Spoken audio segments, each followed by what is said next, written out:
Assalamualaikum warahmatullahi wabarakatuh.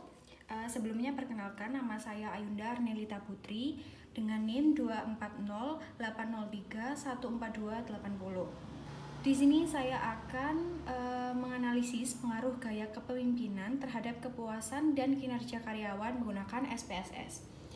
Sebelumnya saya meminta maaf apabila terdapat distraksi suara-suara dari kendaraan bermotor.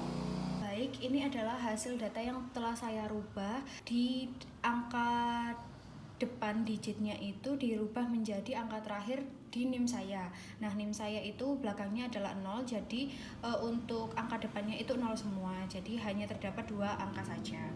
Nah, sebelum memasukkan ke dalam SPSS, kita akan membuat data tabel ini yang masih 3 tabel ini menjadi 1 tabel. Nah, ada 3 variabel saja, yakni ada gaya kepemimpinan, kepuasan kerja, dan kinerja. Kenapa seperti itu? Karena format data di SPSS tidak bisa berupa kolom per grup seperti ini. Bisanya itu diubah menjadi format long atau memanjang. Nah, untuk variabel demokratis, otoriter, dan ini dimasukkan ke dalam angka 1, 2, dan 3 untuk menunjukkan perbedaan antara demokratis, otoriter, dan laissez-faire. Kemudian agar untuk mempersingkat waktu, kita copy saja datanya, kemudian dimasukkan ke dalam SPSS. Baik, di sini bisa terlihat kalau datanya masih berantakan. Ini masih var. Jadi kita rubah di variabel view. Nah, untuk variabel yang pertama kita rubah menjadi sesuai yang ada di sini, gaya kepemimpinan. Kita rubah namanya menjadi gaya atau gaya kepemimpinan. Kemudian untuk variabel kedua kita juga lihat kalau variabel kedua itu adalah kepuasan.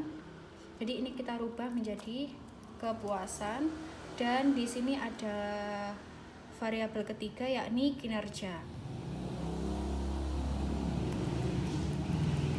Nah, di sini kita akan merubah tipe, kemudian measure dari gaya kepemimpinan dan kepuasan kerja serta kinerjanya. Nah, kita bisa lihat di sini itu ada komanya. Untuk menghilangkannya kita harus menghapus desimalnya menjadi 0 saja agar menghilangkan angka di belakang komanya. Nah, untuk gaya kepemimpinan kita menggunakan tipenya itu string karena gaya kepemimpinan itu termasuk variabel kategori, tidak mengandung angka yang bermakna secara sistematis. Jadi contohnya kan di dalam gaya kepemimpinan tadi itu ada otoriter, kemudian ini tadi ada gaya demokratis. Nah, itu mereka sama-sama di level yang sama, maka dari itu tipenya adalah string. Nah, untuk kita tahu ada value apa saja, kita masukkan di dalam value-nya. Tadi kan sudah ada value 1, 2, 3. Nah, di sini kita beri label setiap value-nya. Value 1 yakni demokratis. Value 2 adalah otoriter. Value 3 adalah laissez-faire.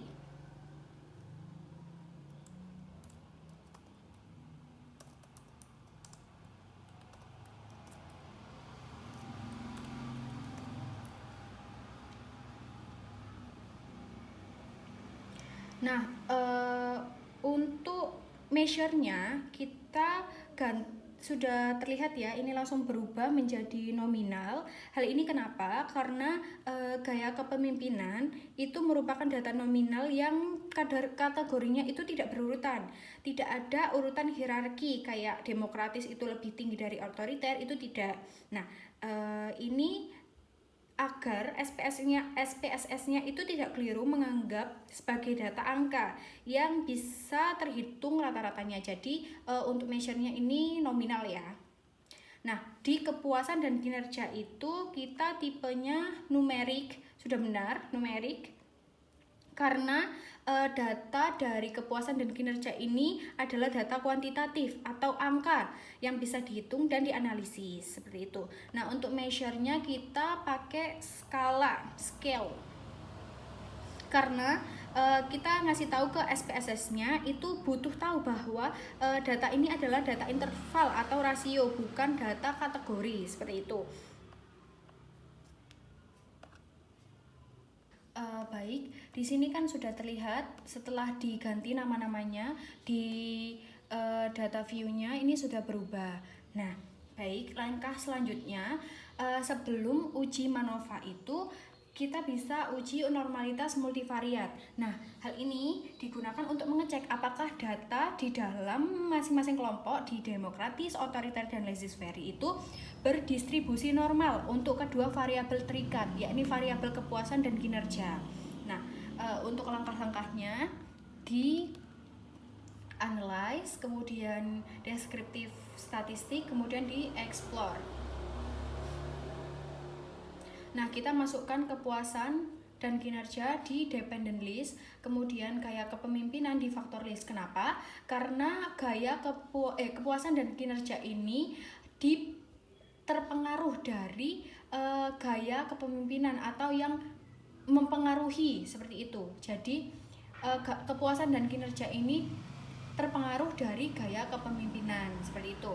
Nah, kemudian kita ke plots di normality plots with test, karena kita mengecek datanya itu normal atau enggak.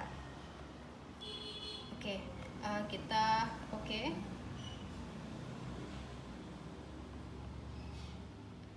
Baik, untuk hasil test of normality-nya ini bisa dilihat ya. Kita akan menggunakan asumsi dari Shapiro-Wilk. Hal ini kenapa? Karena asumsi dari Shapiro-Wilk itu digunakan pada saat kita datanya kurang dari 100. Nah, data kita juga tadi bisa dilihat bahwa totalnya itu hanya 60, maka yang digunakan adalah Shapiro-Wilk karena lebih akurat, seperti itu. Nah, di sini kita bisa lihat di variabel kepuasan di semua gaya kepemimpinan ini nilai signifikansinya kurang dari 0,05. Kemudian di variabel kinerja di gaya kepemimpinannya ini semuanya lebih dari 0,05. Nah, kesimpulan dari hasil uji normalitas ini di kinerjanya ini di ketiga kelompok uji normalitas itu lolos. Nah, tapi di kepuasannya itu tidak normal.